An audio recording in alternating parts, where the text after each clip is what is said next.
Ladies and gentlemen, dear colleagues, dear friends, it is with great pleasure today that I address you to celebrate the 20th anniversary of the UNESCO Regional Chair on Women, Science and Technology in Latin America. The last 20 years have witnessed important milestones in advancing women's participation in science, technology and innovation. But this scientific progress has been quite uneven across the world. The current interlinked global environmental health crisis has highlighted the very urgent need to mobilize science, technology, and innovation to respond to the universal goals of sustainability, inclusivity, and resilience. More needs to be done to create the STI systems and ecosystems that are responsive to the needs of the poorest and the most marginalized. In the past 2 decades, the growing data on research and development and human resources demonstrated the gender gap in STI and triggered discussions on gender bias in science and the call to gender transformative policies and actions. The integration of a gender equality perspective in scientific research and technological production has gained visibility both in the national, regional, and international agendas, with Latin America and the Caribbean region leading the way. Earlier on this year, UNESCO launched the UNESCO Science Report, The Race for Smarter Development, and we are delighted to share with you the progress that has been made in Latin America and the Caribbean in leading the way of putting science at the center of the development agenda, but also raising the profile of women scientists in the region. As a result of the progressive policies and initiatives implemented at different levels over the last 20 years, the share of female researchers in Latin America and the Caribbean has rose from an average of 40% in 2000 to 49% in 2018. And on the global level, the share of female scientists stayed much lower than 33%. So one of these initiatives was in Latin America was the creation in 2001 of the UNESCO Regional Chair on Women, Science and Technology in Latin America. These chairs, which are created by UNESCO across the world, enable scientists to hold them and countries to host them and enables them to raise the voice of UNESCO and promote science for peace across the world.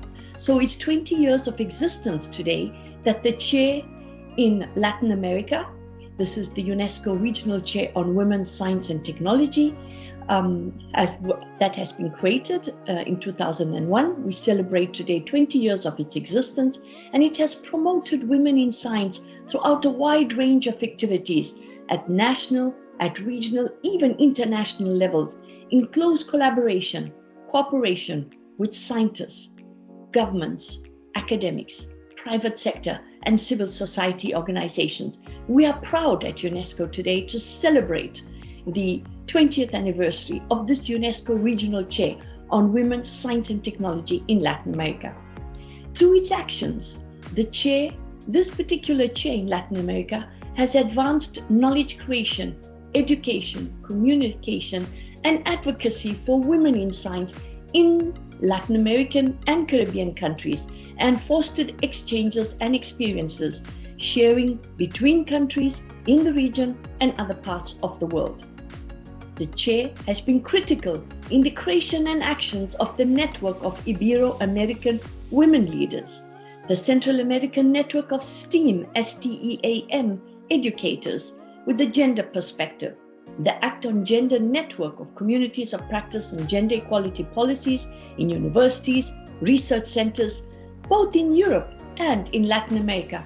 And this chair has also been critical in the creation of the global network of UNESCO chairs on gender, currently integrating 23 chairs across the globe.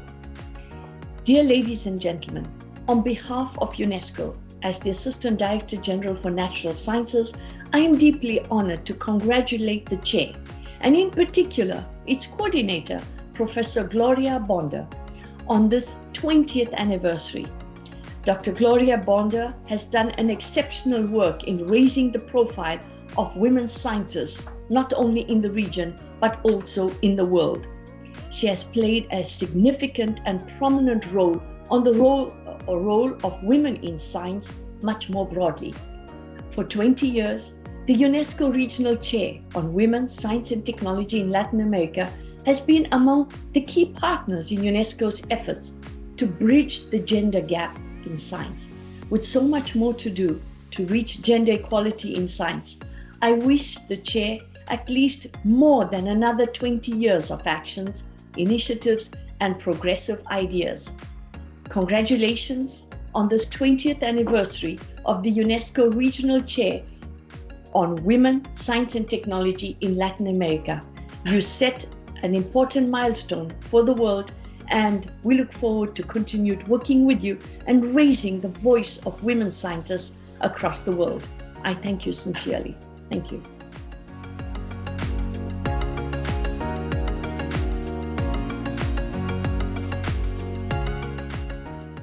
Buenos días, colegas, compañeras de distintas organizaciones, de distintos lugares del mundo, con las cuales venimos trabajando desde a lo largo de estos 20 años en distintos momentos, pero a lo largo de estos 20 años en un tema que es, bueno, obviamente central para la cátedra y central para todas las que están aquí, ¿no? Que es la igualdad de género, si queremos llamarlo así, antes lo llamábamos la participación de las mujeres en la ciencia y la tecnología, ¿no? Así que bueno, el propósito es que a partir de toda la enorme experiencia que tenemos todas en estos temas, podamos conversar sobre dos cuestiones que es, una es qué ha pasado en estos 20 años, ¿no? Destacar los principales avances. Acá está Capitolina, que es de España, o sea que nos puede dar una visión desde Europa, Sonia, que nos puede dar una visión desde las tecnologías, nosotras que podemos dar una visión desde América Latina o internacional. Y entonces, bueno, ir viendo qué ha pasado en estos 20 años, los avances que hemos tenido, las dificultades también que encontramos y cómo las hemos solventado. Y bueno, y luego vamos a hablar de cuáles los desafíos que tenemos, ¿no? Hacia dónde vamos ahora para los próximos 20 años, o no sé si los 20, pero para los próximos años, ¿no? Así que bueno, Anabela Benedetti, es tu turno. Bien, bueno, también darles la bienvenida. Como les comentó Gloria, yo voy a ir planteando las preguntas para ir organizando el diálogo y vamos a empezar presentando a cada una de ustedes. Nos acompaña Lidia Brito, que se desempeña como directora de la Oficina Regional de Ciencias de América Latina y el Caribe de la UNESCO y que desde 2009 a 2014 fue directora de Política Científica y Fortalecimiento de Capacidades de la UNESCO en París. También está presente Capitolina Díaz, catedrática de Sociología de la Universidad de Valencia, España, experta en Sociología del Género, Metodología de las Ciencias Sociales con Perspectiva de Género e Investigación Científica con Perspectiva de Género. Ha sido directora de la Unidad de Mujeres y Ciencia del Ministerio de Educación y Ciencia, directora general para la Igualdad en el Empleo en el Ministerio de Igualdad, ha creado el curso de Inclusión del Análisis de Género en la I+I+I y el software para el lenguaje incluyente CAI. También está Sonia Jorge, experta en la convergencia de las políticas públicas de desarrollo y las del sector de las nuevas tecnologías para la información y la comunicación. Tiene más de 25 años de experiencia internacional en una carrera que abarca ambos sectores, privado y sin fines de lucro, en más de 40 países alrededor del mundo. Alice Abreu está aquí también con nosotras, quien es profesora emérita de la Universidad Federal de Río de Janeiro, Brasil, además de una larga carrera de docente e investigadora en temas de género, trabajo y ciencia. Tuvo destacados cargos en entidades nacionales e internacionales como Gender Insight, la Oficina de Educación, Ciencia y Tecnología de la OEA y vicepresidenta del Consejo Nacional de Desarrollo Científico y Tecnológico de Brasil. Actualmente continúa activa en distintos consejos y comisiones sobre el tema de políticas de equidad de género en ciencia. Y también, por supuesto, Gloria Bonder, quien es la directora del área Género, Sociedad y Políticas de Flaxo Argentina desde 2001 y desde este espacio, igual fecha, es la coordinadora de la Cátedra Regional UNESCO Mujer, Ciencia y Tecnología en América Latina y la Red Global de Cátedras UNESCO en Género. Así que ya estamos prontas para empezar a dialogar y sin más preámbulos, ya largo la primera pregunta, que dice así: ¿cuáles son los avances que ustedes destacarían? Porque sabemos que ha habido muchos avances, pero nos parece importante destacar aquellos que ustedes consideren especialmente significativos en el campo de la ciencia y la tecnología y la innovación en temas de género. Así que, si Lidia, quieres empezar, te tengo aquí cerquita en la pantalla, no es por otra cosa, si quieres empezar, te escuchamos.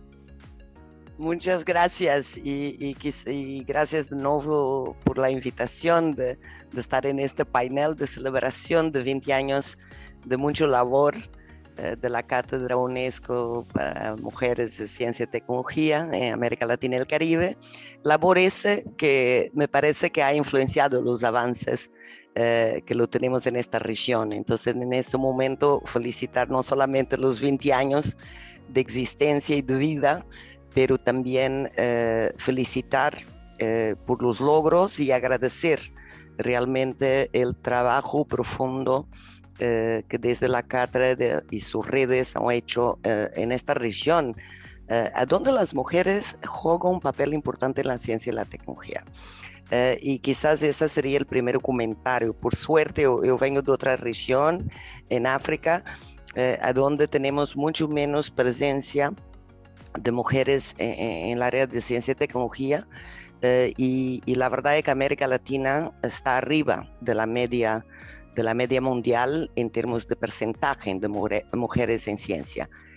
Y eso es un logro importante, un logro que tenemos que mantener, sabiendo que claro que cuando entramos en disciplinas, en áreas específicas y en particular en tecnología, y por supuesto Sonia va a hablar un poco más de eso, esos retos son todavía muy presentes, porque claro que no es una participación, digamos, igualitaria en todas las áreas de ciencias y de tecnología.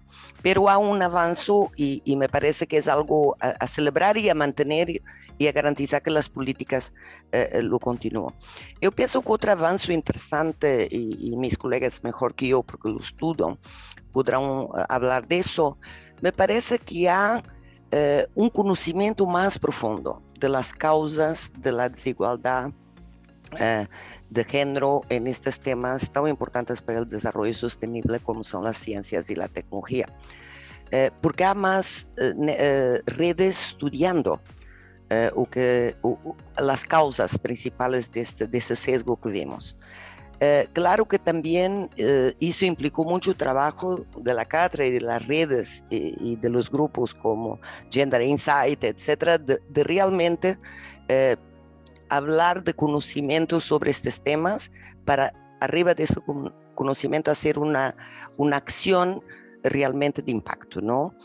Entonces eso también es otro avance que me gustaría mucho de hablar y realmente me quedo impresionada. Y tú hablabas, Gloria, que inclusivamente se comenzó por decir la participación de la mujer en la ciencia y tecnología, y hoy se habla de igualdad de género, se habla de que tenemos que tener perspectiva de género en todo lo que hacemos, ¿no? Se habla de trabajar con las empresas y el sector privado. Entonces esos son logros muy importantes, porque dejó de estar a nivel de academia y de grupo de mujeres para realmente estar como agenda, ¿no? Agenda nacional, agenda regional, agenda global. Y entonces me parece que eso es algo que también tenemos que celebrar y es una gran oportunidad. Y para terminar, Anabela, porque sé que estoy hablando mucho, otro avance, y me permite usar la pandemia del COVID como parte de ese avance. La ciencia ocupó un espacio en el cotidiano de las familias que no tenía ocupado, que no lo tenía. Las familias no hablaban sobre ciencia en sus cenas, en sus momentos de estar juntos, cuando llevan sus hijos a la escuela o cuando se encuentran con un colega en una reunión de Zoom, a donde ahora se comparte los avances de la ciencia en relación a la pandemia. Muchas de esos científicos son mujeres. Y fue muy interesante que hubo una pequeña encuesta que se hizo sobre cuáles eran los héroes de la pandemia y cómo eso tenía afectado los niños. Y fue muy interesante que los héroes, para allá de los agentes de los sistemas sanitarios y de salud, eran los científicos.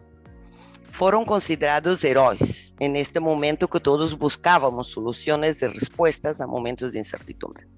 Pero lo que fue interesante es que vimos muchas niñas querer ser científicas, virólogas, biotecnología, porque habían heroínas que eran mujeres y ellas se identificaron y entonces hay una oportunidad, y esto puede irse muy rápido, pero tenemos una oportunidad ahora de que la ciencia está central en la vida de todos nosotros, en nuestras familias, quizás para poner estos role models y realmente mostrar de manera cotidiana la contribución de las mujeres para la ciencia y para la tecnología. Muchas gracias. Bueno, pues en primer lugar quería enlazar con lo que ha dicho Lidia, que me ha parecido muy estimulante y además me encanta conocerla y saber que está ahí, de cualquiera de vosotras, porque yo nada más conocía a Gloria Bonder, pero a partir de estar viendo quiénes sois y lo que hacéis, puede que tenga sentido que nos volvamos, que tengamos una pequeña red, una redecilla. Con Gloria como hub. Bueno, pues lo primero es, desde luego, felicitar a Gloria y a su equipo, en el que está Anabela desde el día cero, a Gloria y a su equipo por haber sido capaces de, primero, conseguir la cátedra, y 20 años de Flaxo, que eso es muchísimo. Y además del buen trabajo de Gloria está el que ya no solo dirige la cátedra, sino que todas las de manera global, todas las de género. Es decir, que ha hecho un buen trabajo, no nos cabe la menor duda. Así que felicidades y enhorabuena. Gracias. Y luego gracias por permitirme acercarme a compartirlo. Así que empiezo por ahí. Coincido en todos los avances que ha dicho Lidia. Alguno no lo había pensado, pero también me ha convencido de que son absolutamente certeros y muy importantes. Desde el punto de vista europeo, voy a referirme a cosas concretas. Europeo, y cuando vea que lo español es un poco distinto, pues lo matizo también. Desde el punto de vista europeo, lo más importante es que a partir de 2000 y poco, los programas marco, que son las grandes convocatorias, que normalmente duran 7 años, pero bueno, a veces duran menos, que tiene la Comisión Europea, que yo he ido viendo, y son las convocatorias con más dinero de todo el mundo occidental, lo cual me hace pensar que puede que sea de todo el mundo. Bueno, de China y de India no tengo datos, pero probablemente sea de todo el mundo. Es decir, es mucho dinero público el que dedica la Comisión Europea. Y estos programas marcos, a partir de 2000 y poco, probablemente 2005 o algo así, empezaron a incluir algunas menciones al género, y crearon la Unidad de Mujeres y Ciencia dentro de la Comisión Europea. Y esa Unidad de Mujeres y Ciencia, que ha tenido un trabajo, pero de lo más fructífero, y ha intervenido mucho dentro de las actividades de la DG10, que es la Dirección General para la Investigación y la Innovación, ha servido también de modelo para que posteriormente en España se creara una Unidad de Mujeres y Ciencia, que yo tuve la fortuna de que me llamaran a dirigir. Y entonces, claro, yo no podía hacer lo que se hacía en la comisión, porque era una unidad que yo decía, sí, tiene muy bien el nombre, porque es unitaria, soy yo sola y mi secretaria. Es decir, que pero las dos solas pudimos hacer, porque se dieron una serie de circunstancias de tener un gobierno con un presidente de gobierno que públicamente decía que era feminista, el señor Zapatero, y con una vicepresidenta primera, María Teresa Fernández de la Vega, que esa sí había demostrado durante décadas que era feminista. Y entonces, claro, aunque seas una cosita pequeña, pero estás apoyada por dos personas muy grandes, pues se pudieron hacer muchas cosas. Entonces, Unidad de Mujeres y Ciencia en la Comisión Europea, Unidad de Mujeres y Ciencia también en mi país, y los programas marco que empiezan a incluir la perspectiva de género. Entonces la empezaron a incluir de manera muy modesta, que pedían únicamente a los investigadores y a las investigadoras, le hacían una preguntita: ¿afecta a las mujeres o a los animales de sexo femenino tu investigación, sí o no? ¿Les tratas por igual, sí o no? Y eso era todo. Las primeras veces nada más era eso, pero desde Horizonte 2020, que es un programa que empezó en 2014, un programa marco, fue el 8º programa marco desde 2014 hasta 2020, incluso nosotras, las que estábamos trabajando y reivindicando a la comisión que incluyeran más cosas respecto a las mujeres, a la perspectiva de género, a los conceptos feministas dentro de la investigación, nos sorprendió. Horizonte 2020 fue más de lo que esperábamos. Horizonte 2020 entendió claramente que la investigación tenía dos patas en las que tenía que apoyarse. Una, en la igualdad en los equipos de investigación, de mujeres y hombres, y en las posiciones dentro de los equipos de investigación, y en la propia Comisión Europea, en los órganos asesores y en los órganos evaluadores, y todo esto escrito y normado.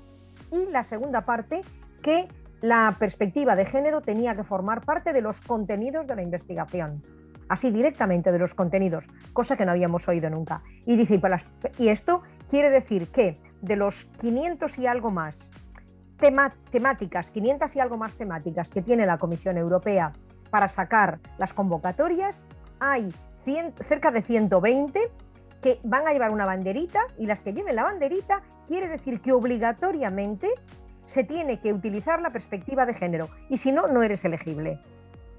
Y además, segunda cosa, si ustedes, señoras y señores investigadores, no tienen formación suficiente, es un gasto financiable el que digan que quieren en el proyecto recibir formación en género o tener una experta en género en el proyecto para que les asesore. Claro, esto fue extraordinario, no esperábamos tanto. Eso fue H2020. Ahora ya estamos en Horizonte Europa, del 20 al 27, también con más recursos que nunca. Y este Horizonte Europa ha aumentado sus demandas. Por ejemplo, va a exigir, este año todavía, nada más en el 20 y en el 21, solo exige una declaración firmada por la persona que presida la institución de quien pide el proyecto. Pero a partir del 22 necesita pruebas fehacientes. ¿De qué? De que la institución tiene un plan de igualdad de género. Así que todas las instituciones cuyos investigadores e investigadoras soliciten un proyecto financiado por la Comisión Europea tienen que tener un plan de igualdad en activo, y hay una serie de preguntas que tendrán que cumplir y responder para que se demuestre que ese plan está en activo. Y han sacado una listita de qué características mínimas tiene que tener un plan de igualdad. Claro, esto es extraordinario. Segunda cosa importante de Horizonte Europa, que si Europa investiga, un equipo de investigación europeo quiere investigar con terceros, por ejemplo, con Latinoamérica, en la relación con los terceros con quienes investigue, les va a exigir que cumplan con todo lo planteado en igualdad de género. Eso también es absolutamente nuevo. Y tercero, en caso de desempate, en caso de empate entre dos proyectos de investigación, la igualdad de género en los equipos de investigación, la paridad, será elemento de desempate. Entonces, claro, yo no puedo más que estar optimista diciendo estas cosas. Que todo esto acabe siendo real, que cada convocatoria se cumpla todas y cada una de las cosas. Lamentablemente no tenemos suficientes mujeres vigía, no las tiene la comisión, no las tenemos nadie, para poner una en cada comisión, de evaluación, de valoración, etcétera. Pero al menos esta es la ley, esta es la norma, y cualquiera podría denunciar que no se cumpla, etcétera. Pero en este nivel de lo que es escrito y de lo que es norma, yo no puedo decir más que estoy enormemente satisfecha. En el cumplimiento, no tanto, pero hoy es día de celebración, vamos a dejarlo ahí. Yo creo que avanzamos mucho en muchos aspectos, pero lo que nos falta es lo que Capitolina acaba de describir.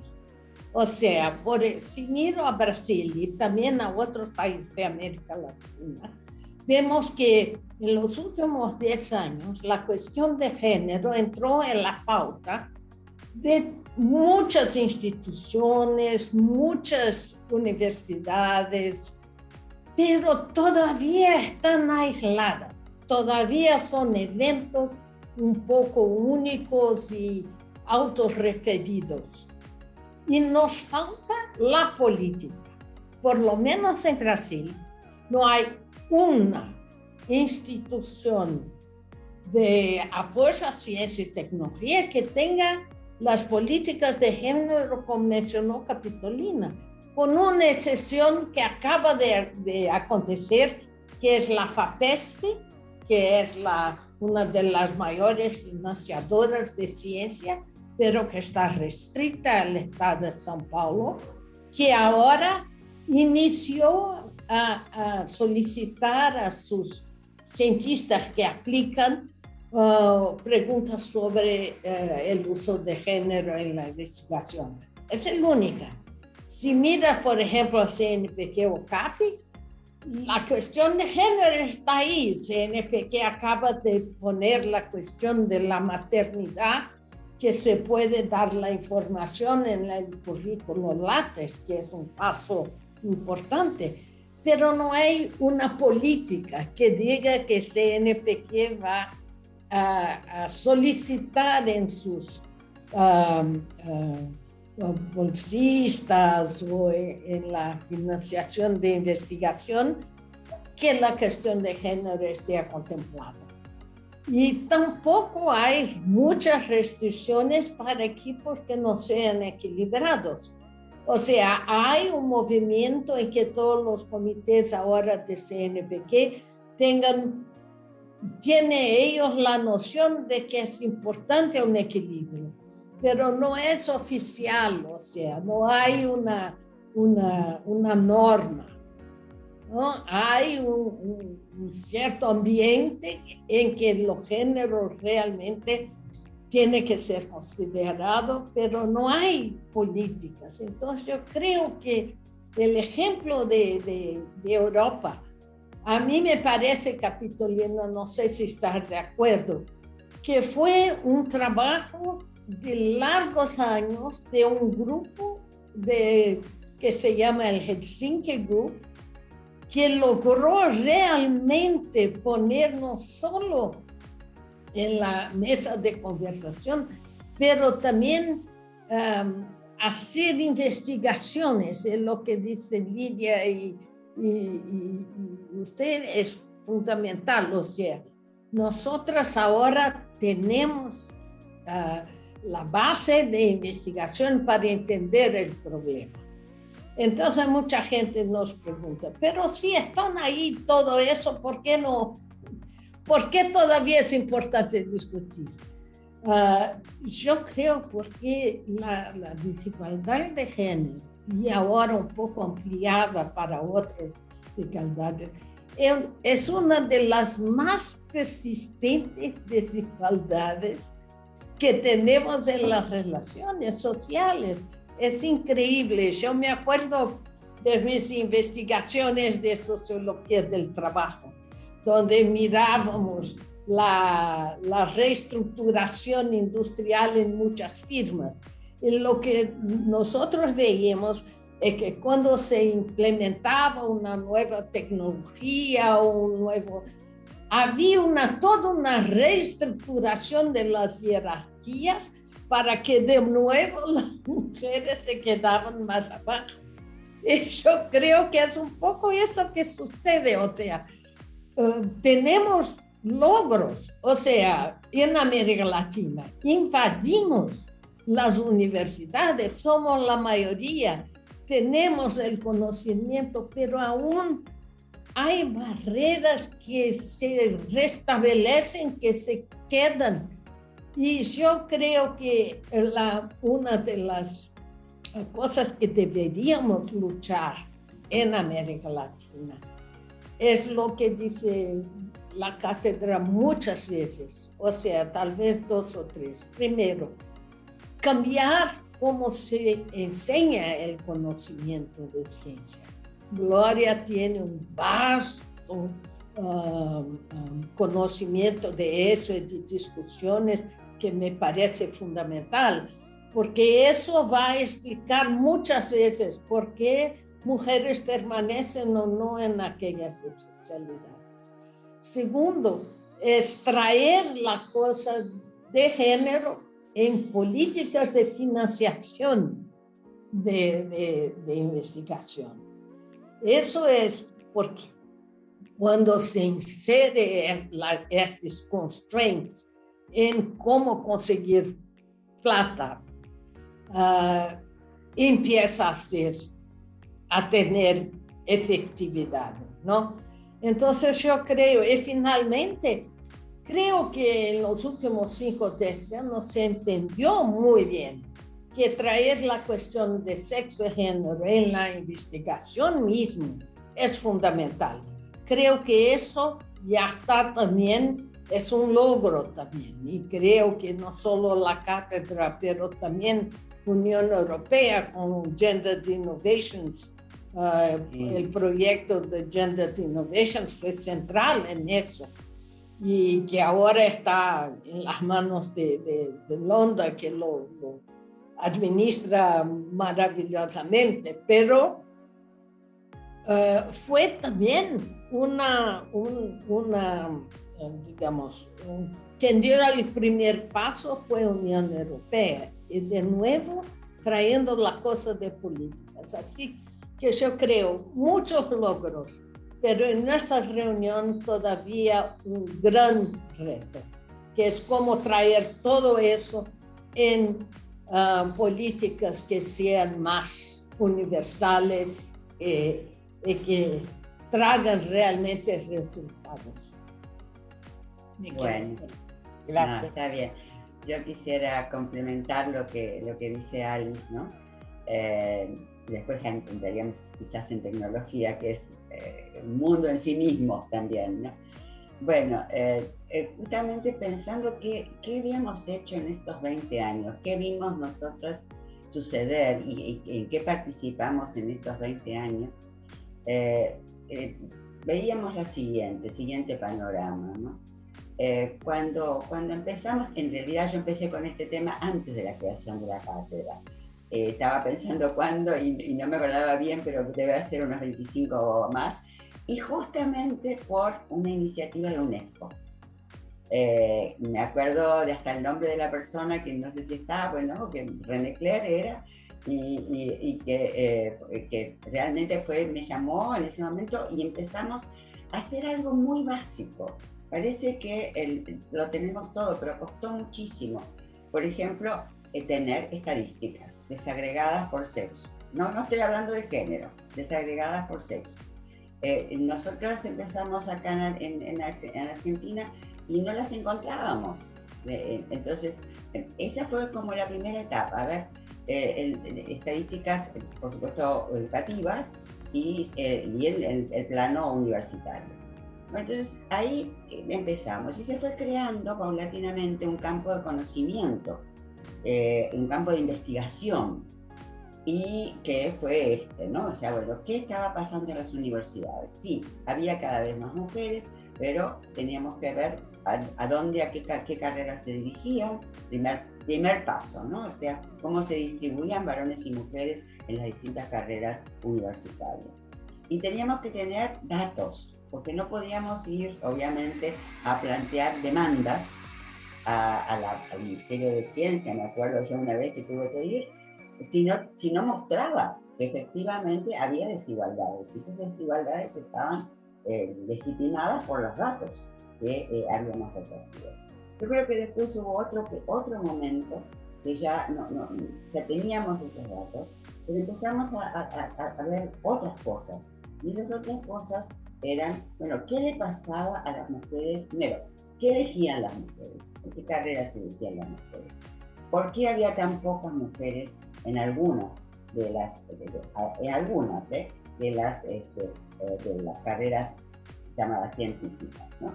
Porque, bueno, hay otras como biología, por ejemplo, y esto me junta con lo que decía Lidia, ¿no? Y en salud, donde las mujeres predominan. Que no hayan tenido una visibilidad tan grande como ahora, con el tema de la pandemia, es otra cosa, pero las mujeres vienen predominando en las carreras de biología y en las carreras de ciencia de la salud, ¿sí? Bueno, entonces teníamos que ver qué elegían. Y ahí aparece algo que creo que es muy interesante y muy discutible también, ¿no? Pensando en este mundo actual, que es, bueno, sí, efectivamente hay carreras en las que las mujeres son minorías, y Sonia probablemente vaya a hablar sobre eso, que son las carreras tecnológicas, ¿no? Las ingenierías y ciertas especialidades dentro de las ingenierías, no todas, pero bueno, cada vez hay más mujeres en las ciencias, ¿no? Entonces, pero bueno, también allá aparece una pregunta: ¿por qué no las eligen? Y entonces está toda esta segunda etapa, que es de las investigaciones sobre el techo de cristal, las paredes de cristal, todas esas metáforas, la pipeta, todas esas metáforas que van tratando de explicar qué les sucede a las mujeres cuando entran, cuando ya eligieron. Entonces, ¿qué pasa? Y bueno, lo que les pasa tiene muchísimas respuestas, ¿no? Tiene que ver con factores, evidentemente, de las culturas institucionales, que es también lo que todo este nuevo proyecto investiga, las culturas institucionales, que siguen siendo culturas, en muchos casos, patriarcales, sexistas, donde no es fácil para las mujeres ingresar a terrenos que han sido históricamente dominados por los varones. Y entonces eso que nosotros tenemos varias investigaciones sobre eso, porque dejamos de pensar en cuántas son, dónde están, sino por empezar a pensar qué les pasa a las que sí están, ¿no? Las que eligen, toman el desafío de yo quiero ser ingeniera. Muy bien, esas mujeres, ¿cómo lo pasan? ¿Cuál es su experiencia? Son experiencias muy difíciles, porque en espacios dominados por los varones, no solo por los varones, sino por una cultura masculina, ¿no? Con ciertas reglas, con ciertos códigos. Ser una minoría hace que las mujeres se comporten, como nosotros decimos, como un grupo minoritario. Que son grupos minoritarios, grupos que piden ser reconocidos. Entonces, que se cuidan, que no dicen todo lo que quisieran decir, que tienen que soportar muchas cosas también de esas culturas para poder ser aceptadas, ¿no?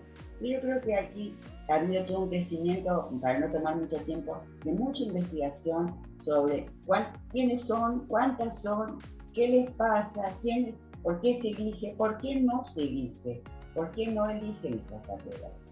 Y entonces aquí también yo tengo un pensamiento que quiero compartir con ustedes, que son amigas, que a mí me parece interesante ver las barreras que tienen las mujeres para no elegir estas carreras. Pero también pensar que esas carreras que las mujeres eligen también son muy valiosas, y ver qué pasa con esas, porque si no es como que si no estamos en las ciencias o en la tecnología y las mujeres están en las humanidades o les gustan las humanidades, es porque han fracasado, o por lo menos no se animan a ir a esas otras carreras. Y yo creo, y ahí voy a un tema desafiante para ustedes y para conversar, en el mundo en que vivimos y con lo que nos está pasando, con el COVID, con la pandemia, con las terribles situaciones políticas en muchos países del mundo y en muchos países de nuestra región, con el avance de posiciones fundamentalistas, con las crisis económicas, necesitamos, yo creo, y ahí viene lo que más me gusta, una educación que junte, que articule las competencias en la ciencia, en la tecnología, en las humanidades, en el arte, y que pueda formar personas capaces de dar respuestas muy novedosas a un mundo que está cambiando. Aunque era la segunda pregunta, Anabela, me fui para la segunda pregunta, pero bueno, eso compartirlo con ustedes, porque siempre por ahí lo discuto con él. No, ellas no pueden, bueno, a lo mejor no quieren, a lo mejor quieren hacer otras cosas, esas cosas son valiosas y tenemos que tratar de articular, eso sí. Que es bueno, primero, gracias, es excelente escuchar todos ustedes que son las inspiradoras para un movimiento a nivel global. Y yo pienso que esto es muy importante y por eso te felicito, Gloria, y la cátedra y todos tus colegas, que yo pienso que ese es un trabajo lindo que están haciendo y es un trabajo que tenemos que replicar en todo el mundo. Yo espero entonces que Lidia, la UNESCO y todas las otras organizaciones lo apoyen, ¿no? Porque esto es fundamental. Entonces, gracias. Yo me recuerdo cuando nos conocimos por la primera vez en persona, Gloria, ya fue casi 20 años. Y claro que hay mucho que celebrar, hay mucho que estar feliz por el progreso, pero en la realidad les cuento, no para no hacer una celebración, hay mucho que hacer todavía, ¿no? Y lo que pasa es que la desigualdad de género y la forma como se manifiesta en diferentes dimensiones de nuestra economía, sociedad, culturas, son cada vez más complejas, cada vez más nuevas formas que nosotros a 20 años no estamos pensando. Yo pienso que la tecnología es parte de lo que es lo bueno y es el problema, porque nos ha traído muchas oportunidades, muchas posibilidades, inclusive miren lo que estamos haciendo aquí en Zoom, celebrando la cátedra y todos sus ahorros y todo lo que han, ¿cómo se dice?, alcanzado, pero hay mucho que hacer y muchas preocupaciones que la tecnología también nos trae y que tenemos que pensar de formas nuevas, de formas innovadoras. En realidad hay formas que todavía no estamos pensando.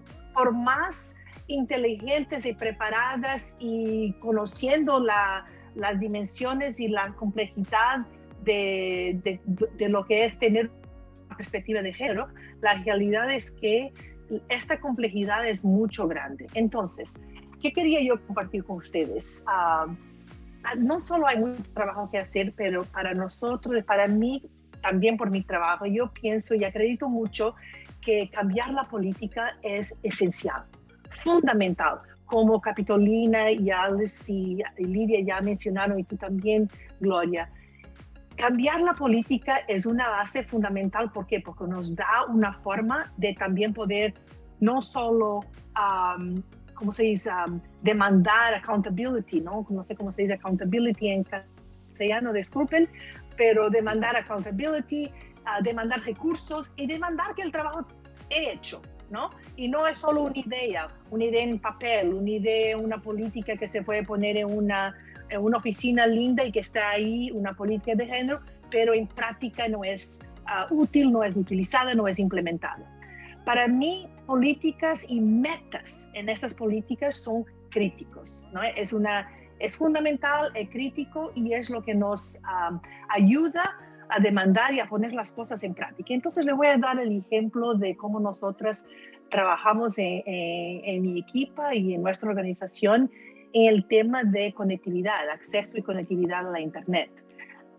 Una de las cosas que nosotras hemos hecho en todo el mundo de conectividad fue demandar metas muy claras de asequibilidad en términos de precio, ¿no? Porque, como ustedes saben, la asequibilidad de la perspectiva de género es muy diferente porque las mujeres todavía siguen ganando menos en el mundo que los hombres. ¿Y que eso quiere decir? Que quiere decir que cuando se ve la asequibilidad de forma agregada a nivel de los países, se está como escondiendo una realidad que es la realidad. Y cuando se esconde la realidad, no se puede tratar de problemas en todas sus complejidades, inclusive la de género, ¿no? Entonces, nosotros cuando trabajamos a definir la meta, que es la meta que las Naciones Unidas aceptó para la asequibilidad de Internet, no solo fue determinada de una perspectiva agregada, pero mucho, y fue completamente informada y con base a la brecha de género que existía. Inclusive nosotras, nuestra organización, la Alianza para un Internet Asequible, Alliance for Affordable Internet, fue creada por la inspiración y la motivación de cejar la brecha de género en tecnología. Eso no está en el título, porque si lo poníamos en el título, les garanto que no teníamos no solo la atención y el suceso inicial de tener los recursos, pero estratégicamente lo hicimos siempre con esta inspiración. Entonces, todo el trabajo que hicimos a nivel de política nacional, regional, global, todo todo es de perspectiva de género y inspirado por este problema que son las brechas de género en el sector digital, para cambiarlas, para cejarlas y eliminarlas completamente. Entonces, política para nosotros es fundamental, es la base, y las metas que las políticas imponen son fundamentales. Entonces, les voy a dar otro ejemplo. Además de la meta de asequibilidad de los costos, nosotros desarrollamos y lanzamos el año pasado lo que llamamos conectividad significativa. ¿Por qué? Porque no es simplemente tener acceso a comprar el acceso, tener el poder de compra para tener el acceso a la Internet, pero ¿cómo se usa? Y la conectividad significativa es una forma de medir el acceso al Internet, de forma de que no solo tenemos conciencia de la calidad, pero ¿quién tiene esta calidad? Todas las métricas de la conectividad significativa que estamos usando y que ya están siendo, ¿cómo se dice?, abrazadas, ¿no? Aceptadas por las agencias de las Naciones Unidas y todos los países y otras organizaciones internacionales, es la base. ¿Esto por qué? Porque viene de datos que son completamente gender, ¿cómo se dice?, based, ¿no? Son basados en una perspectiva de género. ¿Qué esto quiere decir? Les voy a dar el ejemplo. En Colombia, un país en América Latina, la forma tradicional de medir el acceso al Internet, que la UIT lo mide en el mundo, es simplemente ver cuántas personas están conectadas, cuando no están conectadas. La UIT también tiene datos relacionados con la brecha de género, pero Colombia, con base a estos datos generales de acceso, puede decir que 85% más o menos de su población tiene acceso a Internet. ¿Quién es esa población? ¿Cómo se mide? ¿Cómo tiene acceso? Etcétera. Es una conversación bastante larga, no les voy a dar todos los detalles, pero conectividad significativa, Colombia solo está en 50%. ¿Por qué? Porque la conectividad significativa mide el acceso, la calidad de acceso, desde velocidad, datos, dispositivos, etcétera, con base en género. ¿Y qué quiere decir? Que cuando se mide, tradicionalmente, no existe prácticamente una brecha de género en Colombia a nivel del acceso, es 1%. Pero con base a la conectividad significativa, esa brecha es de más o menos 17%. ¿Qué quiere decir?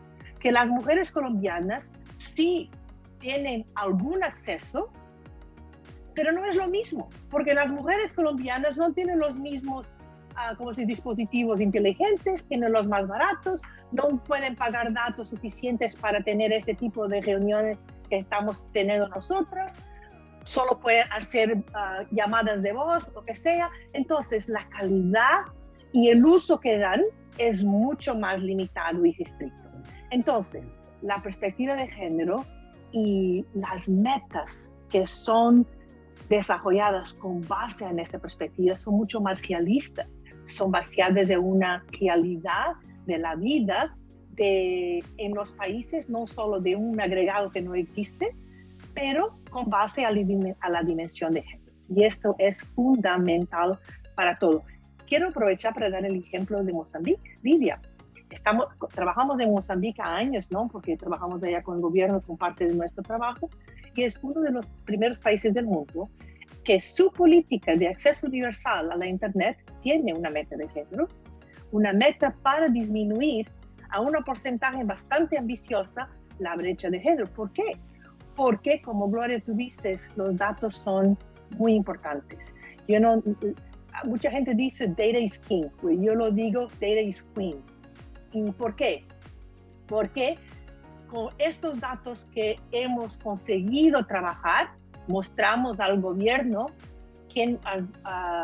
los que están decidiendo la política, que la brecha es tan grande, la brecha de género es tan grande en Mozambique que tiene que tener metas específicas. Y con esas metas vienen los recursos, viene lo que se dice accountability, etcétera, etcétera. Pero hay mucho que hacer. Y la realidad es que hay muchos nuances, ¿no? En lo que sea tecnología, acceso a la tecnología, el uso productivo, el uso para diferentes ¿cómo se dice?, escojas, ¿no?, que la gente hace, pero sin una perspectiva de género, nada es realista. Y política pública son para todas y todos, no solo para una población imaginaria que no existe. Y la población es la mitad mujeres, niñas y personas que se identifican de otras formas. La política tiene que tener esas dimensiones también. Bueno, muchísimas gracias. Yo quería hacer dos pequeños aportes a lo que, porque nosotros también hemos trabajado tecnología, ¿no? Y seguimos.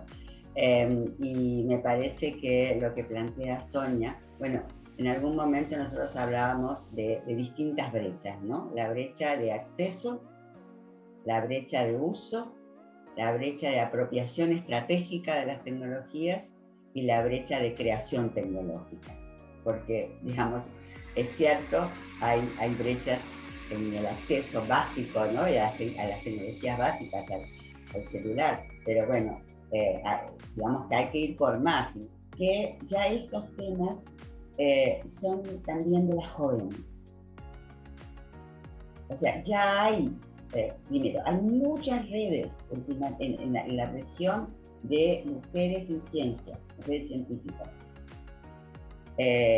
La red de mujeres matemáticas, la red de mujeres físicas, algunas regionales, algunas internacionales, redes de mujeres jóvenes en las universidades que abogan por la igualdad de género en la enseñanza de las ciencias. Entonces ya no estamos tan solas, digamos, como hace 20 años. Se necesita también, en mi punto de vista, una educación muy, muy diferente a la que tenemos. Una educación que enseñe, no, que cree, digamos, el interés por las ciencias de una manera mucho más, digamos, más interesante, más vinculada a las cuestiones sociales, a las cuestiones ambientales, a la resolución de los problemas de los lugares en los que vivimos. Les propongo que retomemos la segunda pregunta que estaba pensada, pero reduciendo a un tema, que elijan un tema que ustedes consideren fundamental para las agendas futuras. Que permita olhar para políticas, y no solo políticas de ciencia y tecnología, pero políticas económicas, políticas sociales, en una perspectiva de desarrollar el país con base en ciencia y tecnología. Y Guillermina, que está en el Ministerio de Ciencia y Tecnología de Argentina, ha hecho un estudio interesantísimo que me parece muy, muy importante, que es percibir la trayectoria de las mujeres en sus profesiones, en sus carreras, sea en las varias áreas de ciencias, pero en tecnología, y cómo era interesante ver esas historias y saber el percurso de un hombre y este es el percurso de una mujer. Era muy claro, era muy evidente, ¿no? Y en ese sentido me parece que esta es una área que todavía tenemos que continuar a trabajar. Y quizás, porque hablábamos de los varios techos y metáforas, todos ellos de cristal, algunos de hierro, ¿no? Y la verdad que me parece que ese es uno de los grandes desafíos que tenemos, ¿no? Es realmente garantizar que el liderazgo femenino, ¿no?, realmente tenga espacio, porque además va a cambiar precisamente la manera como hacemos ciencias. Y pienso que ese es el punto, no es solamente números. Para mí el gran desafío es cómo hombres y mujeres juntos puedan traer sus perspectivas, sus visiones, cosmovisiones, ideas y voluntades, ¿no?, para realmente podermos encontrar soluciones que nuestras sociedades necesitan, ¿no? Entonces yo diría que la cuestión de género es central, no se puede más ignorar. Y es central también en los liderazgos para que precisamente, Alicia, haya políticas que tengan una perspectiva de género, ¿no? Y en ese sentido, por parte de la UNESCO, realmente estamos trabajando mucho este tema y cualquier recomendación que hacemos, la cuestión de género aparece. Por ejemplo, la recomendación ahora sobre los principios éticos de inteligencia artificial. Tenemos la perspectiva de género allá. Y con efecto ya estamos haciendo, y vamos a lanzar ahora en noviembre, para América Latina y el Caribe, un informe sobre eso, ¿no? ¿Cuál es la situación realmente de inteligencia artificial cuando se pone una lente de género, ¿no? Exacto. ¿Cuál es la imagen que cambia? Y esto después va a estar conectado con aquello que defendemos muy fuerte, que es el derecho a la ciencia y el conocimiento, que es un derecho humano, Exacto. ¿no? Y parte de ese derecho es beneficiar de esos avances, pero muchas mujeres y niñas no benefician. Entonces, tenemos que tener esa perspectiva. Y os digo una cosa, tenemos que tener mujeres trabajando en esas tecnologías, porque esas tecnologías tienen una componente de sesgo muy, muy importantes. Y si no tenemos una perspectiva de género en los programadores, en aquellos o aquellas que desarrollan esas tecnologías, no nos vamos a ver mal. Yo no sé ustedes, y para terminar con un chiste, pero un chiste importante. Yo soy una mujer africana, uso mis robes grandes y largos en las conferencias, y los micrófonos son hechos para usar con pantalones. Y como yo uso poco pantalones, o me quedo con el micro acá, que es muy desagradable porque además hablo con las manos, o me quedo con la ropa así, que también no es muy elegante. Entonces, y yo siempre digo, este es un ejemplo típico. ¿Cuántas mujeres hacen presentaciones públicas? ¿Cómo no hay un micrófono que está hecho para las mujeres que usan robes y no pantalones, ¿no? Y ese es un chiste, pero muy real. Pero si vamos a tecnologías que son mucho más intrusivas, que afectan nuestras vidas de manera sutil, si ese sesgo está allá, y nosotros no tenemos conciencia de eso, y no tenemos en las personas, y por eso necesitamos mujeres en esos grupos que desarrollan esos programas y esas tecnologías, no tenemos esa perspectiva de género.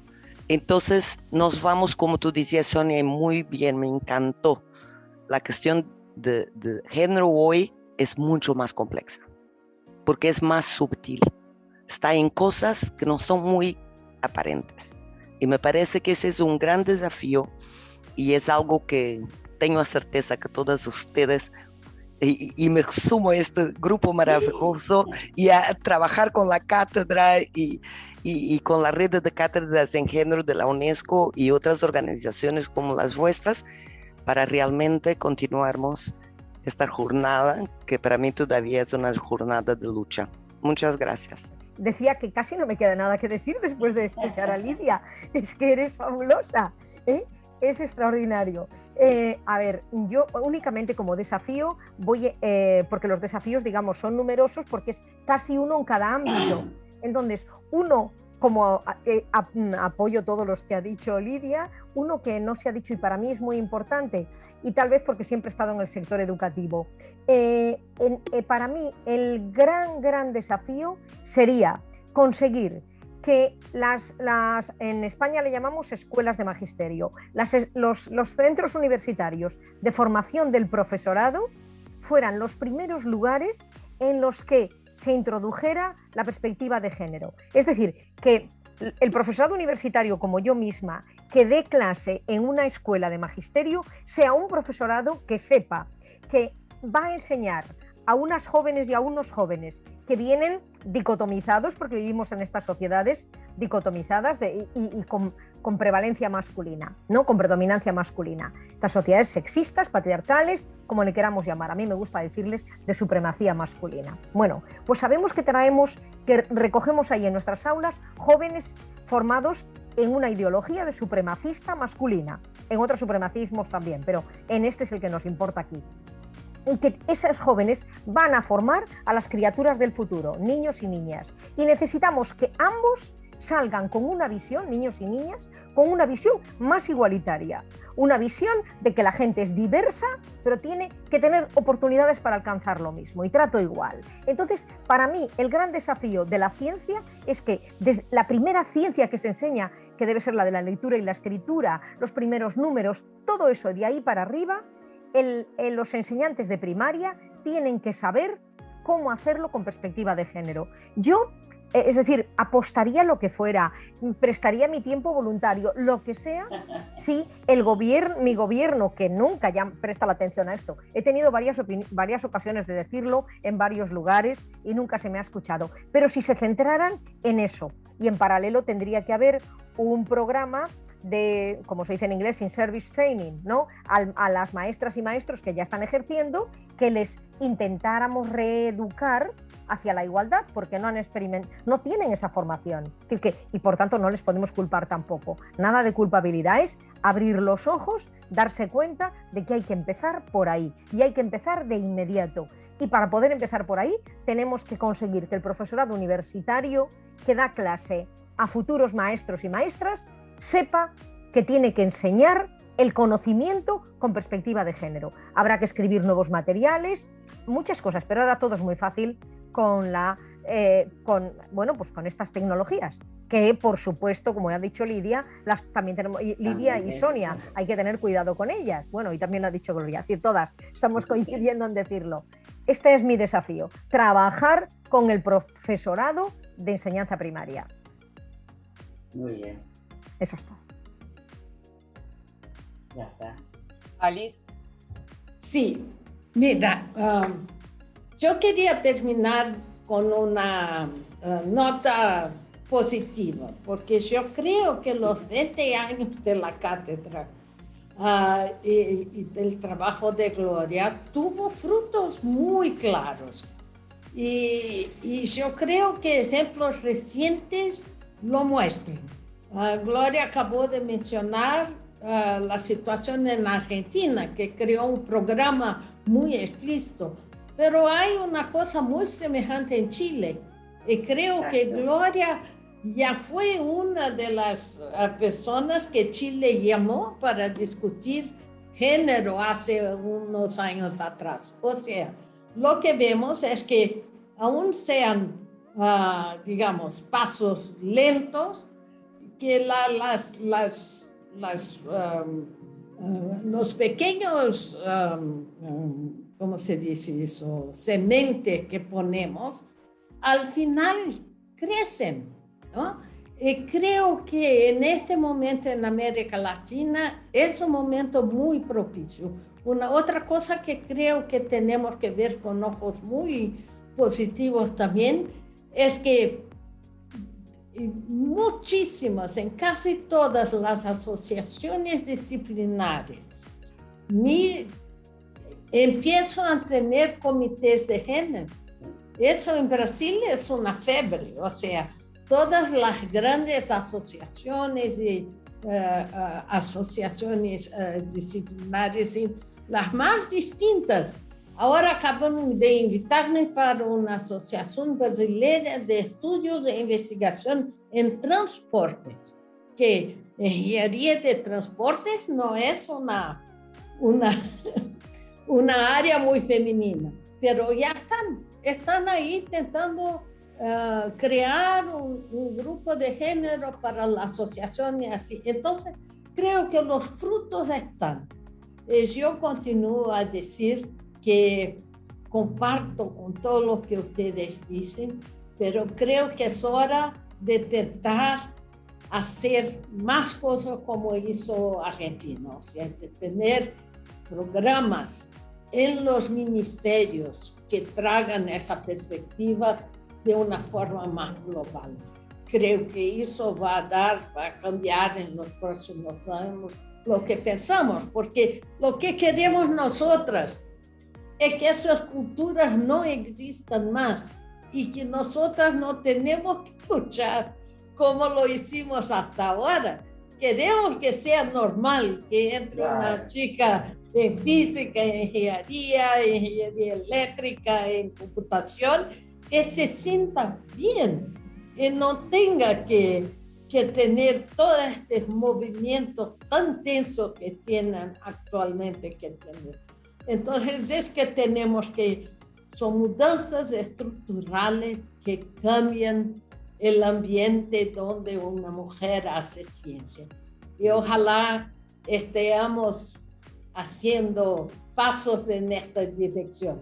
Y creo que la cátedra tuvo mucha importancia a poner algunas de estas cuestiones en la región. Parabéns, Gloria. Bueno, de acuerdo completamente con Alice y todos ustedes. Una cosa que a mí me encantó, y voy a regresar al inicio, ¿no?, de nuestro conversatorio, es que yo me recuerdo exacto cuando nos conocimos con Gloria y las colegas. Gloria, tú estabas trayendo esta perspectiva, exacto lo que estamos hablando, exacto lo que Alice estaba hablando, en el medio del Working Group de Género que teníamos en la Comisión de Banda Ancha y la Comisión de TICS en las Naciones Unidas, ¿te recuerdas? Sí. Y increíble, toda esta perspectiva fue muy importante porque la gente que piensa en redes, en infraestructura, no estaba pensando en esto. Alice, lo que estás diciendo sobre transportes es igual, ¿no? Y entonces fue exactamente, eso fue unos años antes, pero la lucha continúa, ¿eh? La lucha sigue y la lucha continúa por muchos años, pero es bueno que alcanzamos bastante, pero hay mucho que hacer. Yo quiero terminar con un comentario sobre lo que yo...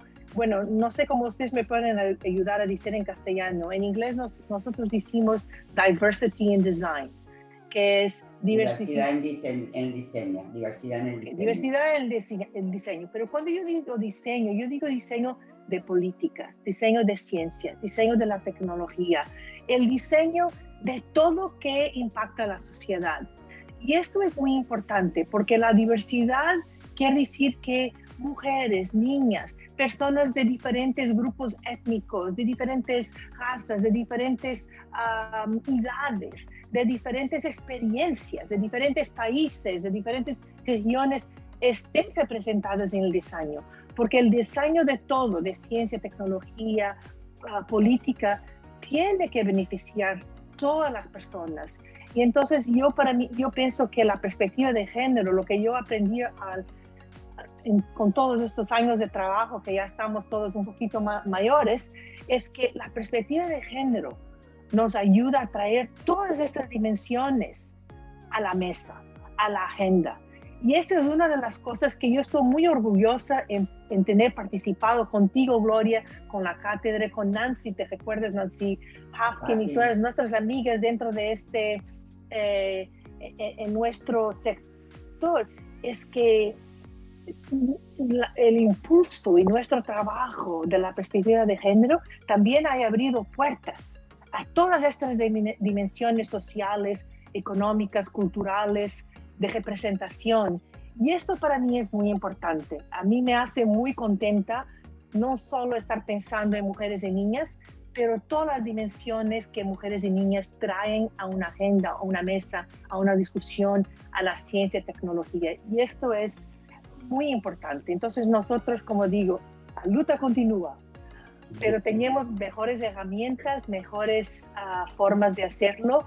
Y bueno, con el grupo de ustedes aquí, con todas las otras mujeres en el mundo, yo estoy seguro que vamos a seguir progrediendo, ¿no? Y alcanzar más metas en la próxima década. Pero mucho trabajo sigue haciendo. Gracias a todas. Es un honor estar con todos ustedes. Muchas gracias, Gloria. Felicitaciones. Bueno, muchísimas gracias. La verdad que estoy muy contenta, muy emocionada por este encuentro de personas con las que he trabajado muchos años y que sigo trabajando, a las que admiro, a las que respeto, a las que me han apoyado. Bueno, en fin. Yo comparto todo lo que dijeron. O sea, quizás en este momento estaría más cerca de Capitolina en el sentido de que porque mi corazón siempre ha estado muy cerca de la educación y he trabajado tanto en educación. Lo veo como, no como lo único, pero como absolutamente, creo todo lo que ustedes dijeron hay que hacerlo, pero es un canal sumamente propicio O sea, es el canal, es el espacio, es el por donde podemos realizar estos cambios o concretar estos cambios desde lo básico, desde lo muy básico, ¿no? Y efectivamente creo que y estamos en eso, estamos trabajando ahora muy fuertemente desde la cátedra para transversalizar el enfoque de género en la educación de la formación científica y tecnológica. Así que bueno, ya vamos a mantenernos informados de todo esto y a requerir las opiniones de ustedes, pero creo que en esta etapa, junto con todo lo demás, apoyando a las compañeras que están haciendo las políticas, apoyando las redes, apoyando a las jóvenes, apoyándolas y aprendiendo de las jóvenes, de las redes de mujeres jóvenes, porque realmente es espectacular las cosas que están haciendo. Bueno, intentando ver cómo podemos trabajar con las empresas de manera que sea productiva y que no sea de cooptación de nuestros propios saberes para fines que no son los que queremos, que también es cierto, o sea, pero viendo cómo trabajamos con las empresas, viendo cómo trabajamos, bueno, con todos los sectores, pero creo que sí, que por eso comparto todo esto y creo que, a ver, somos muy conscientes de los avances y yo lo que saco. Somos muy conscientes y apreciamos estos avances, pero sabemos efectivamente que todavía estamos en una situación, no hemos logrado todo. Y que además, y yo diría, estamos en un mundo muy complejo, con muchas amenazas también, con muchas amenazas. De avances de posiciones muy conservadoras que pueden justamente desbaratar muchos de los logros, y lo hemos visto y lo estamos viendo, muchos de los logros que hemos conseguido. O sea que creo que es el trabajo conjunto, pero también la alerta a que nuestras propuestas son transformadoras no solamente para la vida de las mujeres y de los varones, sino transformadoras de la sociedad, por lo cual estas propuestas conservadoras, digamos, están ahí y tenemos que ser conscientes y dar respuestas en su conjunto, ¿no? Bueno, muchísimas gracias compañeras, amigas, y sí, como decían, vamos a seguirla, ¿no?